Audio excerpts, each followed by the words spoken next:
Welcome back to New Rockstars. I'm Erik, Voss, and Red Hulk has been confirmed as the final form of Harrison Ford's President Thaddeus Ross in Captain America Brave New World. Anyone who's been following this movie knew this would be happening, but now, this week, it has been confirmed, hilariously, by a McDonald's product tie-in. Happy Meal toys that will include characters from the film. Why now? Well, originally this movie was going to be releasing this summer, and it sounds like Disney and Marvel's licensing deals with McDonald's could not be moved. We're going to explain why and break down everything we know about Captain America 4. Ba-da-ba-ba-ba! It's a sneak peek, the weekly show on New Rockstars where we look ahead at the future of fandom. I'm Erik Voss here with co-host and New Rockstars senior producer Jessica Clemons. Hello, Jessica. Hi, I love McDonald's. We both love McDonald's this week because it's given us some news. This is just so weird that it shows up. Is this the craziest way you've ever gotten Marvel news confirmed for you, Jess? I think so. This does beat any time a toy has ever been dropped, just a random toy. This is literally McDonald's. Because also, I don't think Disney can technically fight McDonald's. McDonald's is huge. Yeah, McDonald's will never be destroyed. Disney will have ups and downs, but McDonald's will be like the cockroaches at the end of the nuclear apocalypse. There will always be a golden arches there to satisfy our hunger. So looking through this art, a lot of you have been messaging us about this on social media. We got these little Happy Meal toys that include, Sam Wilson with his new goggles. We're seeing Joaquin Torres Falcon in his green armored suit. We see Sam's Redbird. We see the shield. And then we see a couple other characters, but most notably among them is what is clearly Red Hulk. Now, what's probably going on here is the fact that, when Disney gets these deals with other companies, whether it's McDonald's or through different merch lines, if it's Lego, McDonald's is such a weirdly organized company that when you go eat at a McDonald's, that's like a separate business. It's like part of a franchise. And McDonald's was really the forerunner corporation that invented this in American industry, that they all have to pay McDonald's corporate to license their recipes, their food products, and any other kind of thing that they might be selling in the store. So that's the way that McDonald's is able to guarantee a uniform Big Mac no matter where you're getting it around the world. So these deals are all thousands of different merch deals that would have to be renegotiated. So I think when Marvel just pushed this, they were unable to renegotiate or just unwilling to renegotiate when all these products came out. And they just said, well, all right, these toys are going to come out in May 2024. And that's just, we can't really avoid that at this point because it'd be too costly. That, I think, is why. But Jessica, do you think something else might be going on here? No, I think they just slipped. I think they just made a huge mistake, and I love that huge mistake that they made because now I get to be this is also insane because as soon as Harrison Ford joins, he's going to be turned into the Red Hulk, which I guess, yeah, do that. Go ahead. Go ahead. Yeah, just to point out some other Red Hulk clues that we've been giving, Kevin Feige said at CinemaCon that the story of this film would be mostly grounded. He said mostly grounded, and he added, because it's still a Marvel film. So we can expect some crazy super heroics in this movie. And Kevin Feige also added at CinemaCon that we're going to see Harrison Ford, quote, like you've never seen him before. And we've seen Harrison Ford as a president before. If he was just going to be a regular president in the Oval Office, we know that from Air Force One. I guess we saw him on Air Force One, not necessarily in the Oval Office, but it begins with him leaving the White House. We've seen that. The only way that this is Harrison Ford is we've never seen him is Harrison Ford on a red, giant hulking body. That's the only way this would make sense. Is this going to be satisfactory to viewers to see Harrison Ford this way? Yeah. Is it not? I just think we've seen de-aged Harrison Ford in Dial of Destiny last year, and what was so great about that is it's Harrison Ford as he is most iconic. We grew up with seeing him as a man in his late 30s, early 40s, an adventurer. So to see him brought back to that age made a certain sense. Here, it's just going to be kind of a reimagined, stretched out red Hulk version of Harrison Ford. And I've been able to kind of imagine that, but I'm just wondering how are our cousins and our friends from college going to react to seeing that?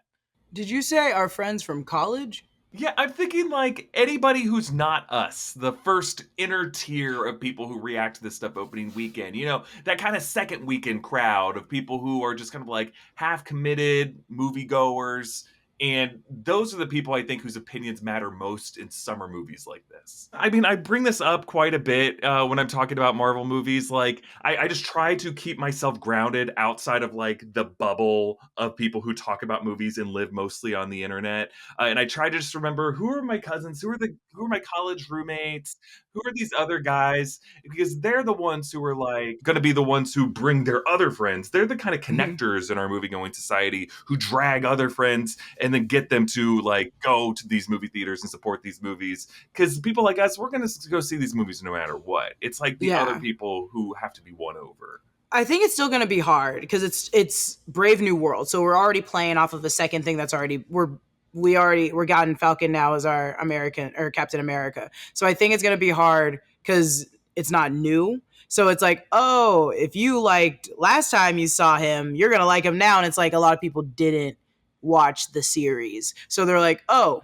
I don't know. I think the winning factor is seeing Harrison Ford turning into a Hulk. I think that's what people would go see it for. People that are in college that don't really know, they'd be like, did Indiana Jones turn into a Red Hulk? And I think that's fun to see. It's going to be hard to get Anthony Mackie to be the full pull for this for people that aren't fans of Marvel. Yeah, that is unfortunate. I think Anthony Mackie is super fun. I like he's been such a delight. I thought he was a lot of fun to watch in The Falcon and the Winter Soldier. But I think you're right, Jess. I think like he is not necessarily as big of a star as some of these other people are. But I hope this movie makes him that star. Yeah.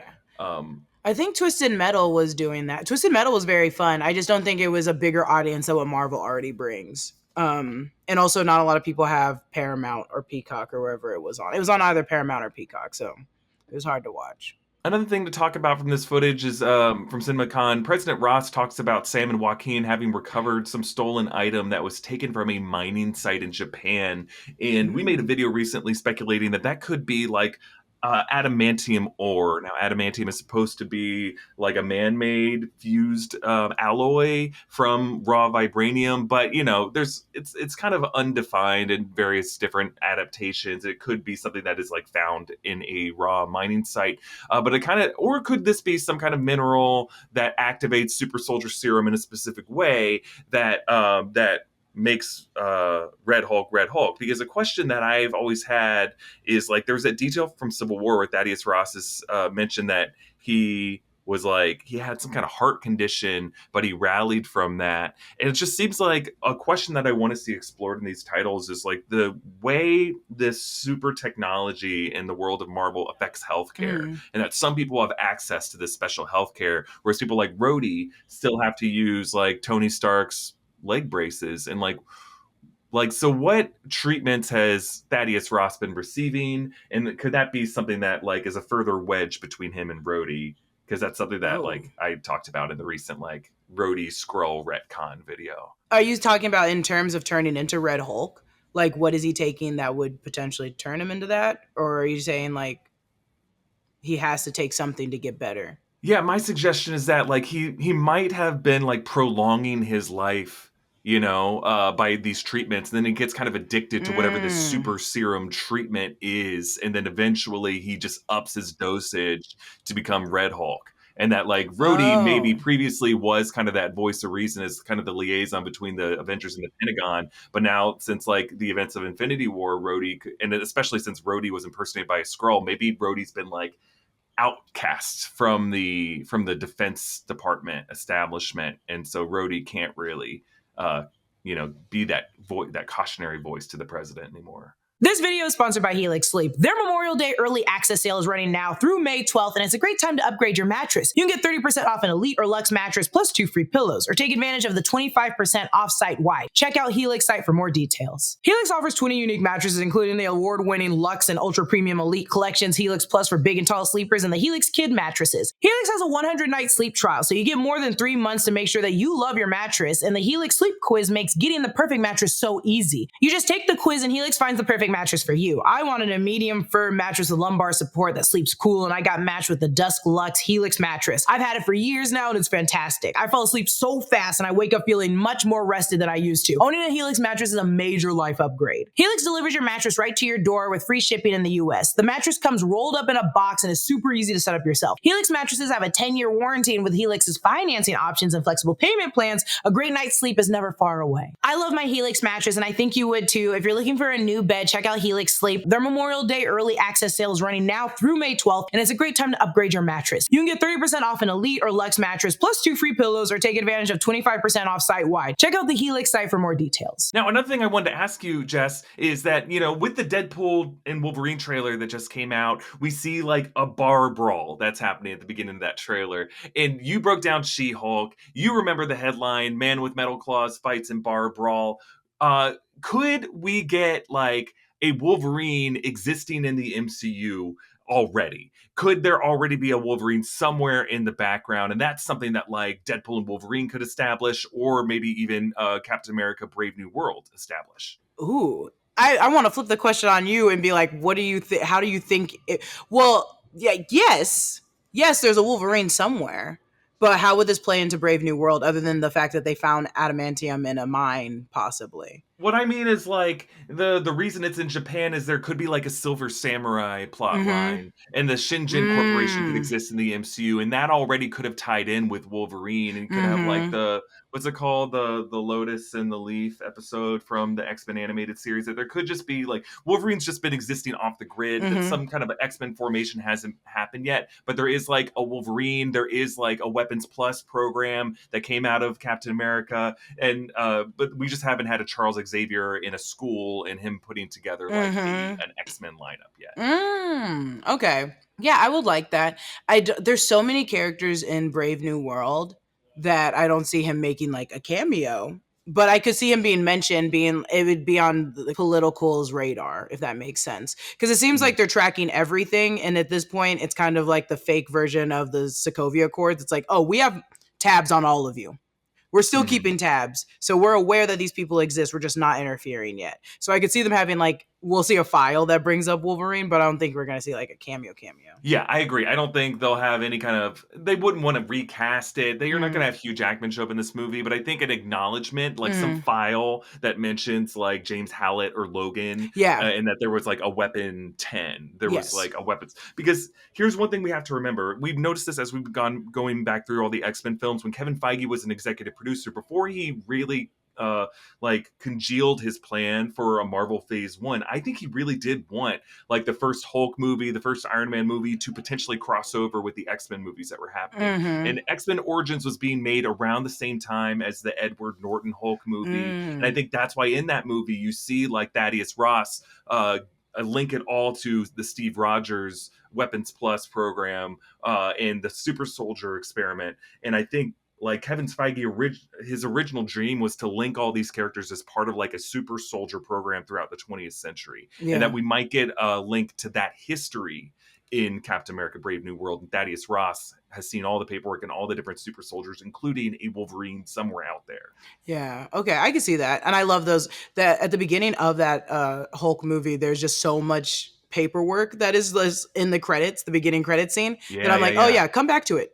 Come back to it. Bring us back to it. You can easily just take one little note from there. There's stuff on those notes about Nick Fury too. So it's like, you can just bring anything. Yeah. I mean, I think that was just the plan. Now, obviously he moved away from that once he realized, oh, Fox is going to be its own thing. Marvel Studios is only going to have access. But like the fact that like Kevin Feige is bringing back so much of the X-Men universe into Deadpool and Wolverine down to just like random villains like Pyro and Lady Deathstrike. I think he's excited to do this. I think he's excited to like, bring back toys from the earlier era of his career and merge them in the toy box he's been playing in for the past 20 years. Oh, yeah, that'd be a good idea. I mean, he could.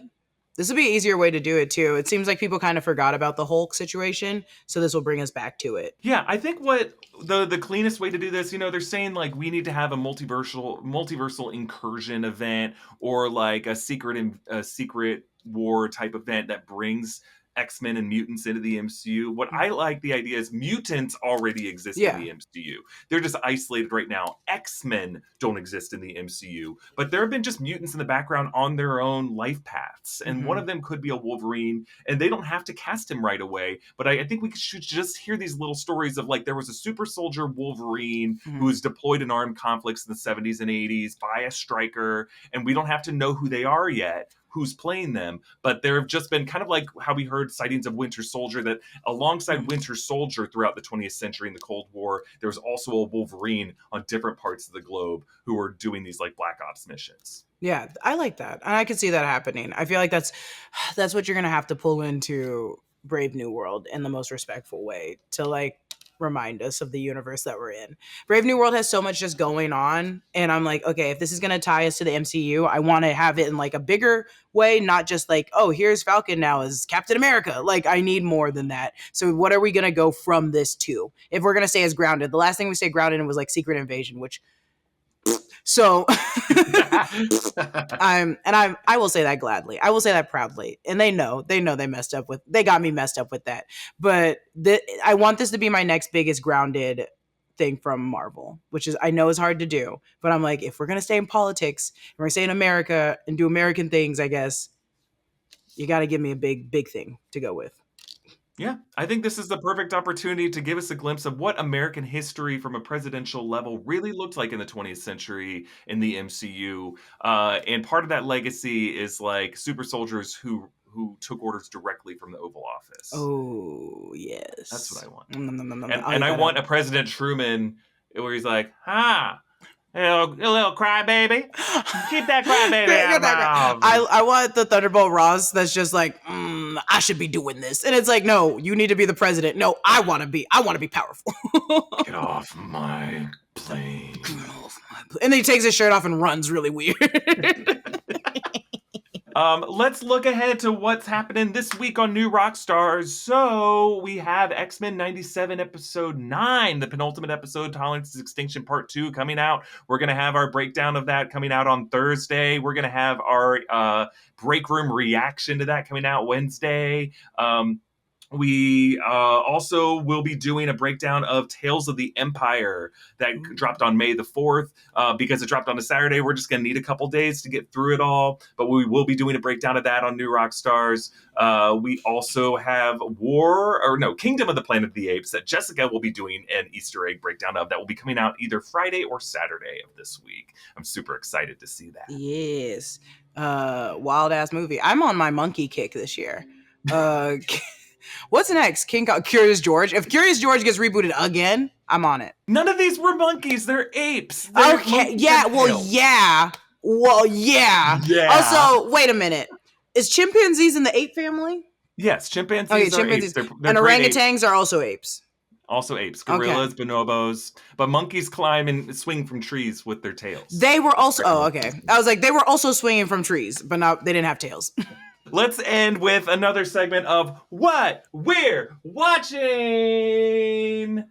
where we talk about other stuff that we're just consuming this week that maybe won't be things that we talk about on the New Rockstars channels, but could just be something we care about right this second. Jessica, have you consumed anything interesting this week? I can't stress enough that every week I am rewatching Vanderpump Rules from the beginning. And every time I go home, it is a ritual that I watch it till like 11 p.m. Unless I have to do work, then I'm doing work while watching it. Unless I have to watch something for work, then I'm doing that. But this is the first week where I did steer away from Vanderpump Rules, and I started rewatching, because we're getting ready for Planet of the Apes, started rewatching all of the Planet of the Apes. All of them, even the originals. And let me tell you, that's too much monkeys. Too much apes. Sorry, my bad. Too much apes. And I'm also afraid of them. I hope the world knows this. I'm not afraid of King Kong because it's a kaiju and it's very great and he's very fun. But I genuinely, when I first saw Planet of the Apes when I was in kindergarten, I was too afraid to go see them in the zoo. Because I was like, they do. I was like, they're very smart and they walk like me and I don't like it. They're onto us. They know our secrets. They know our vulnerabilities. And they're so cute when they do this and they walk at you. And I'm like, oh yeah, they know what they're doing.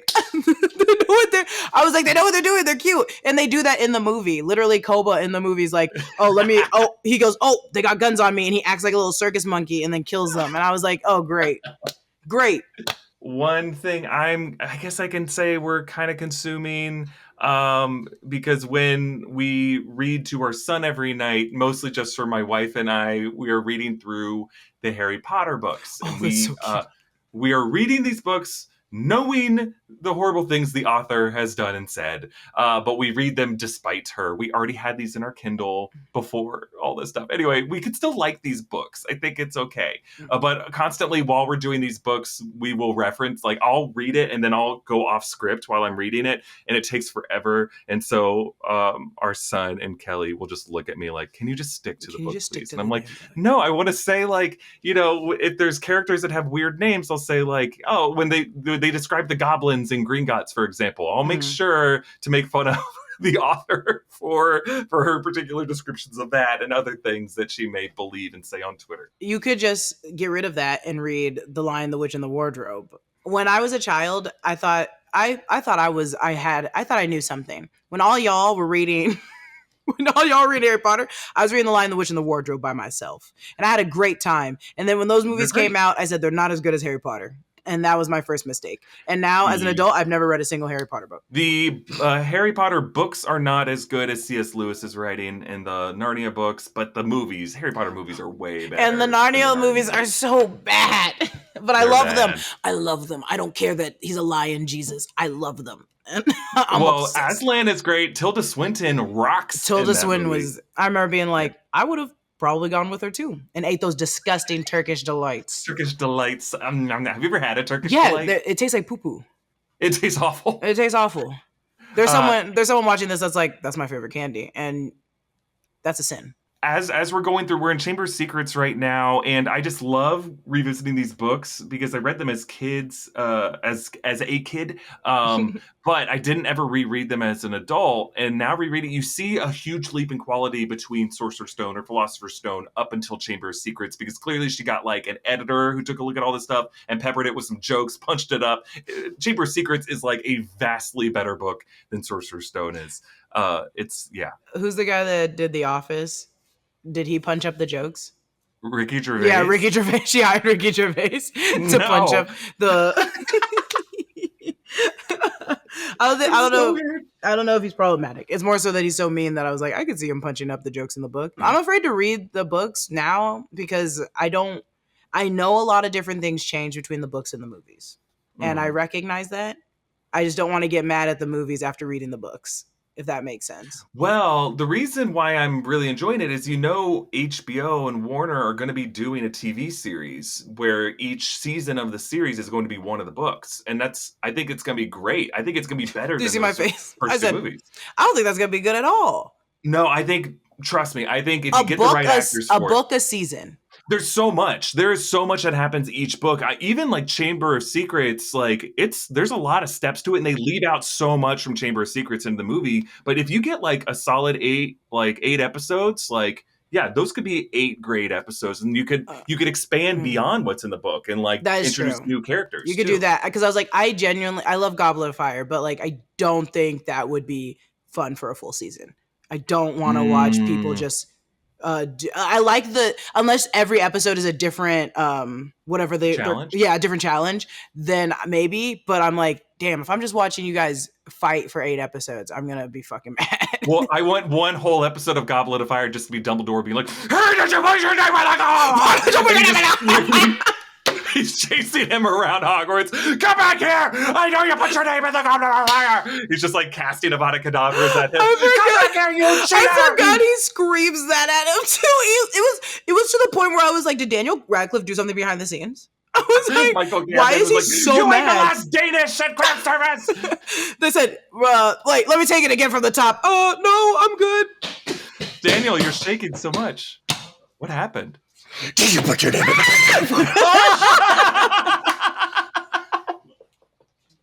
Oh my god! I was not ready for it. I wasn't ready for it. The world was not ready for that. I wasn't. I was like, oh, he's coming here to say something to you. Well, reality has been shattered. Our resident watcher at New Rockstars has broken into this reality. So our incursion has begun and we have to end now, unfortunately. Yes, we have to go. We have to go. Well, this has been a delight. Jessica, thank you so much for joining me this week. It was a wonderful talking about Red Hulk and McDonald's with you. I think I'm going to go grab a Big Mac right now. Oh my God. I have diabetes. And we want you all to comment with your thoughts down below. We have some special May the 4th designs on nerdriot.shop. They look awesome. And if you enter now, there's like some kind of special like lightsaber giveaway we're doing as well. So go to nerdriot.shop, grab one of our Star Wars shirts, or I think we have this Ewok design. We have this hat that looks really cool. And follow Jessica at Lulu_Clemons. Follow me at EA Voss. Subscribe to all 3 channels of the New Rockstars Network, and we'll see everyone next week. Bye-bye, everybody. Bye.